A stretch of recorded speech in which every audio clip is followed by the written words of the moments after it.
As far as this bill is concerned, I consider it an insidious little bill, because kind and loving and caring parents could get unlimited fines for looking after the interests of their young children.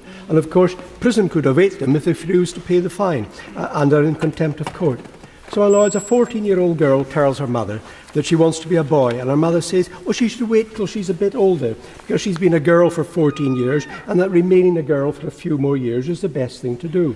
The girl tells her teacher, and next second the police are at the mother's door, and she is charged under Section 2 for making the assumption that being a girl is preferable, and under 2B that she's repressed her daughter's expression of gender identity. Then there's a 10-year-old boy who tells his dad that he wants to be a girl, and the school have said that he can get puberty blockers.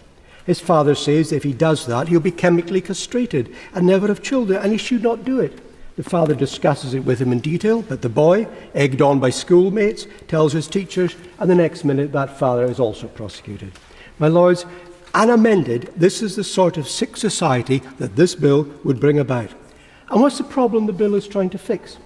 I understand that in the United States there have been, or there are, some religious nutters who've tried to convert people from one sexual orientation to another and exorcise their so-called demons. That is as futile as it is misguided and utterly wrong. But that is not happening here. There's not a credible reported incident of anyone doing that in recent times in this country. There's a case quoted of a woman being strapped to a chair in a psychiatric hospital and given electric shock treatment to discourage her from having thoughts and feelings about other women. But that was way back in 1964, when thousands of people had their brains fried by psychiatrists hoping to change some behaviour they considered abnormal. All we have, my lords, are bogus, self-selecting surveys dating back years of a handful of people saying that they felt they were getting conversion therapy, when in many cases no one even had said a word to them. But of course, my lords, that is not the full story. Since we've had the most despicable conversion therapy foisted on our children and sanctioned by the NHS, and I'm referring to the gross abuses inflicted on children by the Tavistock Clinic and GIDS. Perhaps it was scrapping the words in the Hippocratic Oath, "First do no harm," that led to doctors neutering thousands of children. Or they were captured by the ideologues of the transgender cult, led by the discredited organisation Mermaids, which advocates cruel breast binding of girls. And of course, that is under investigation just now by the Charity Commission following safeguarding allegations.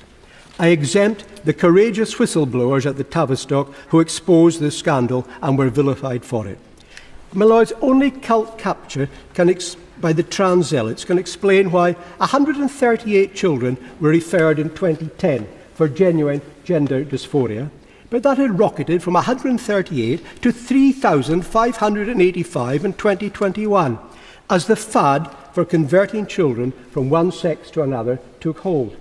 But of course, those poor kids have not been converted from one sex to another. Boys have been chemically castrated, but they will never be women. Girls have been put on the drug Lupron, and some have had double mastectomies, but they'll never be men. These children will never have children of their own, and they're stuck in a sex limbo, neutered by doctors who should have given them proper counselling and advice, but instead put them on a fast track to destroying their sex.